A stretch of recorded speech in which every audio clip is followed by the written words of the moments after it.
Radhe Radhe everyone. सुबह सुबह रजाई से निकलने का मन बिल्कुल भी नहीं करता। अब ऐसे में लड्डू गोपाल की सेवा कैसे करें, क्योंकि ठंड आ गई है और सुबह जैसे तैसे करके उठ भी जाते हैं तो नहाने का मन नहीं करता। ठंड आते ही इस तरह की समस्याएं शुरू हो ही जाती हैं। और जिनके घरों में लड्डू गोपाल की सेवा होती है, पूजा होती है, वो ऐसी समस्या के साथ सेवा को कंटिन्यू कैसे करें। तो आज के इस वीडियो का टॉपिक यही है। तो दोस्तों, राम जी की परम भक्त शबरी, उनको आपने देखा ही होगा, रामायण में उनके बारे में सुना ही होगा कि उन्होंने कितने दिनों तक श्री रामचंद्र जी का इंतजार किया कि वो उनकी कुटिया में पधारें।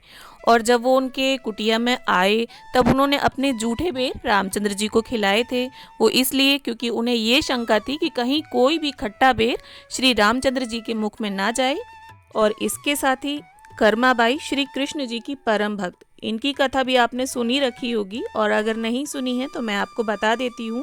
कर्माबाई, जिनके नाम से आज भी जगन्नाथ महाराज जी को सुबह सुबह का खिचड़ी का भोग लगाया जाता है, उनकी कुटिया में बालक रूप में स्वयं भगवान जगन्नाथ खिचड़ी खाने रोज आते थे।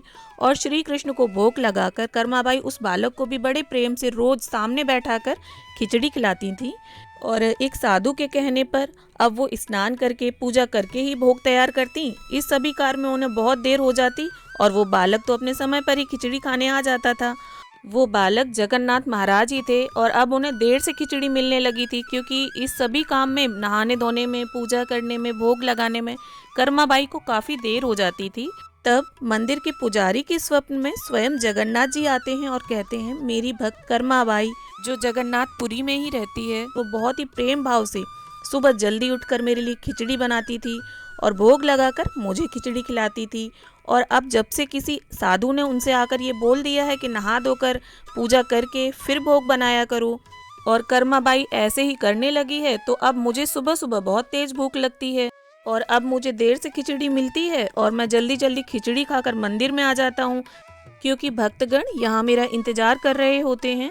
तब पुजारी जी ने सोचा, तभी मैं सोचूं कि रोज जगन्नाथ जी के मुंह में खिचड़ी कैसे लगी होती है, क्योंकि यहाँ तो खिचड़ी का भोग हमने काफी समय से नहीं लगाया। प्रभु जगन्नाथ जी की ऐसी बात सुनकर पुरोहित जी ने उस साधु को तलाश करवाया और फिर उनको सारी बात बताई। तब इसके बाद साधु जाकर कर्माबाई के सामने हाथ जोड़कर कहते हैं कि तुम श्री कृष्ण जी की परम भक्त हो, तुम्हारे लिए किसी नीति नियम की कोई आवश्यकता नहीं, तुम जैसे भोग बनाती थी वैसे ही भोग लगाया करो। साधु की बात मानकर कर्माबाई ऐसा ही करने लगी। तो यहाँ पर एक चीज़ मैं बिल्कुल क्लियर कर देना चाहूँगी आप सभी के साथ। तो देखिए, किसके लिए प्रभु की सेवा में किसी नीति नियम की कोई आवश्यकता नहीं थी, कर्माबाई के लिए। और किसकी सेवा और सच्ची भक्ति के कारण प्रभु श्री राम ने उसके जूठे बेर तक खा लिए, तो वो है शबरी। तो देखिए, अगर हम कर्माबाई और सबरी बन सकते हैं, मतलब इतना त्याग, इतनी प्रबल भक्ति अगर हमारे अंदर है, तब हमें अधिकार है कि हम प्रभु की सेवा इनकी तरह कर सकें।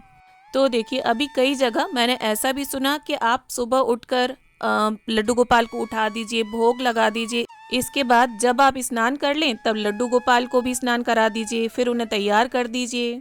तो देखिए, अगर आप इस तरह से प्रभु की सेवा कर रहे हैं तो अब आप पुण्य नहीं, महापाप कर रहे हैं।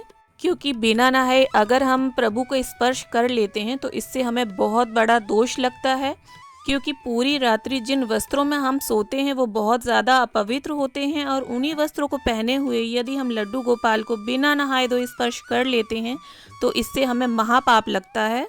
तो जैसा कि मैंने स्टार्टिंग में बोला कि रजाई से उठ नहीं पाते, देर हो जाती है, नहाने धोने में देर हो जाती है, तो लड्डू गोपाल की सेवा कैसे करें, मेन तो यही प्रॉब्लम है।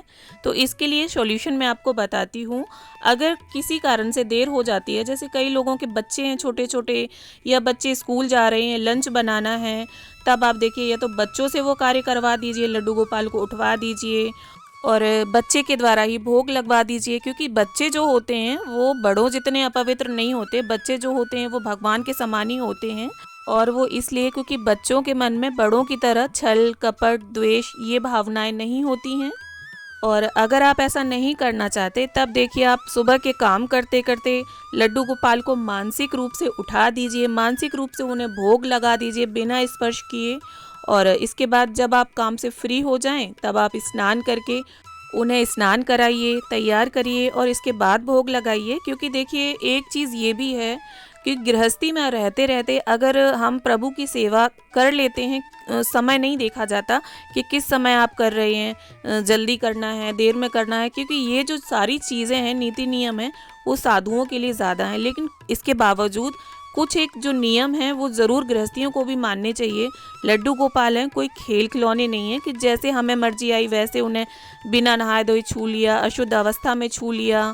इस तरह हमें नहीं करना है। देखिए हम पुण्य करने जा रहे हैं, पाप कमाने नहीं जा रहे हैं।